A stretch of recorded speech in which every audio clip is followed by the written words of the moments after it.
My fellow New Yorkers, today begins a new era.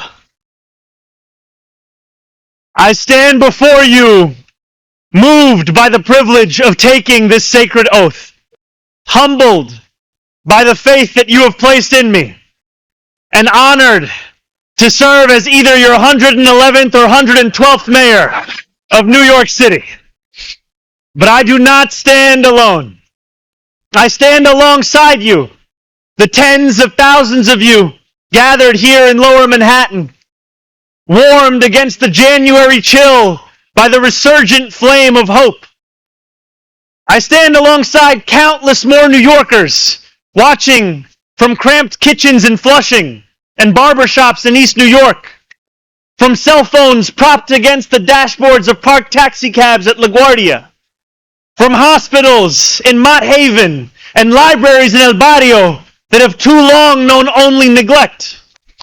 I stand alongside construction workers in steel-toed boots and halal cart vendors whose knees ache from working all day.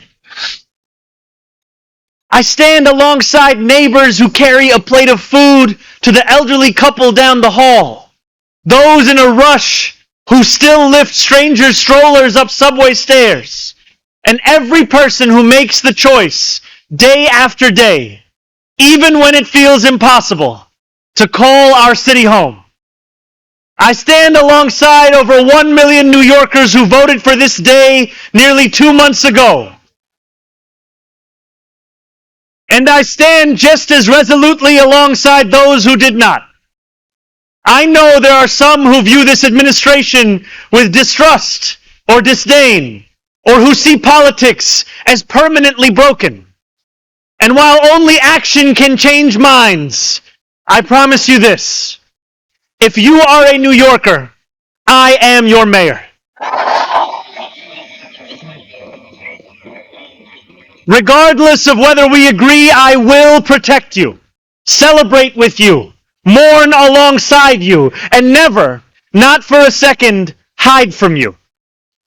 I thank the labor and movement leaders here today, the activists and the elected officials who will return to fighting for New Yorkers the second this ceremony concludes, and the performers who have gifted us with their talent. Thank you to Governor Hochul. Thank you as well to Mayor Adams.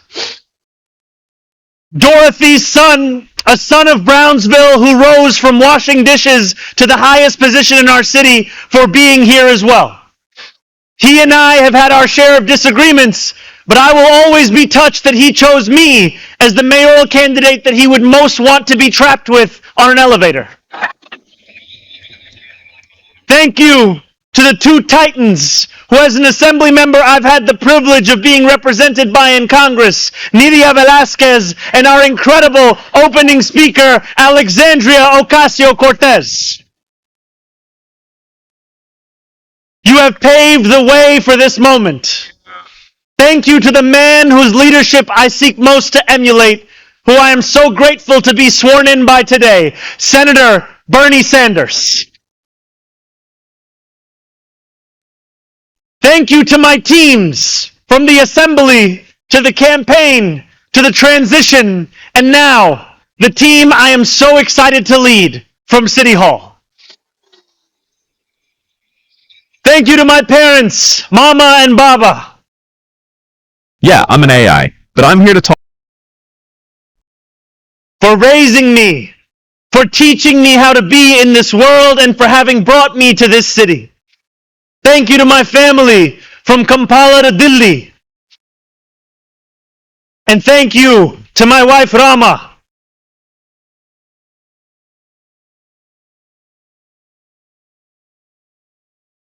For being my best friend and for always showing me the beauty in everyday things.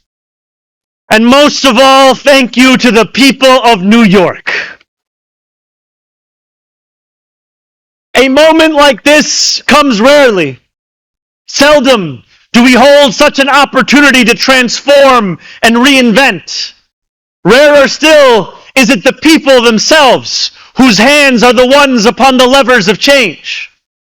And yet we know that too often in our past, moments of great possibility have been promptly surrendered to small imagination and smaller ambition. What was promised was never pursued. What could have changed remained the same.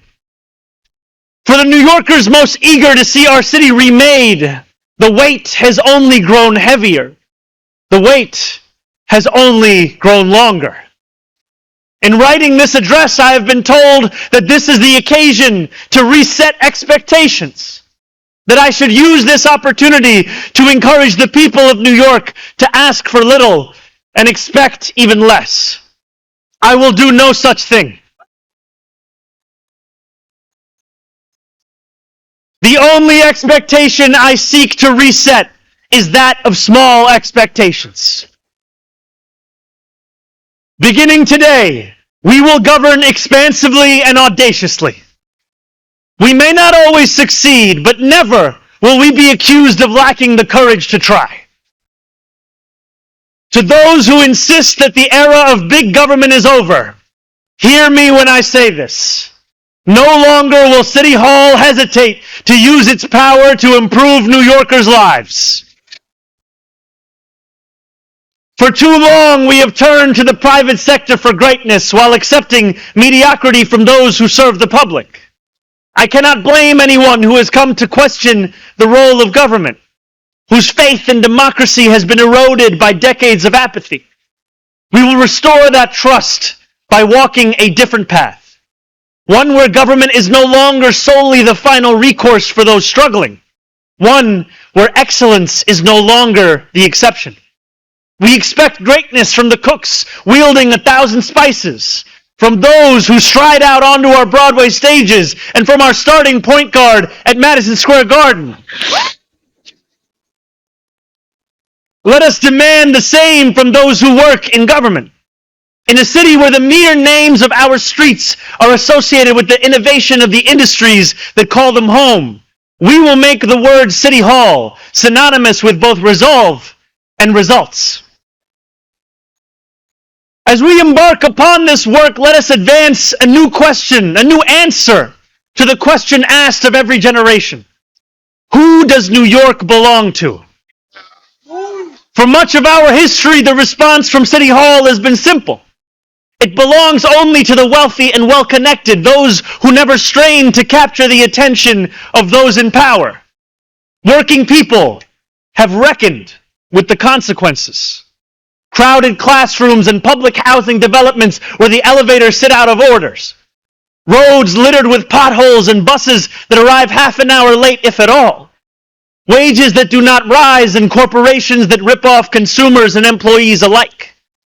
And still, there have been brief, fleeting moments where the equation changed.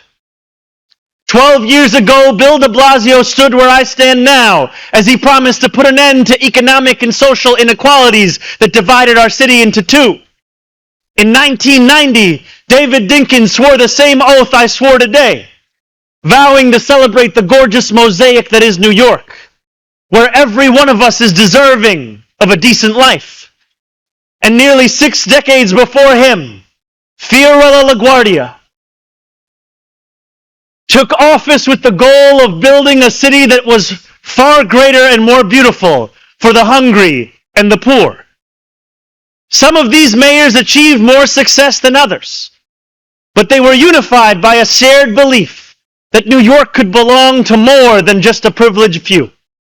It could belong to those who operate our subways and rake our parks, those who feed us biryani and beef patties, picanha and pastrami on rye.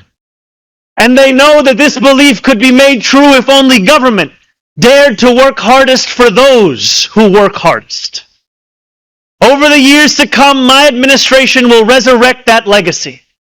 City Hall will deliver an agenda of safety, affordability, and abundance, where government looks and lives like the people it represents, never flinches in the fight against corporate greed,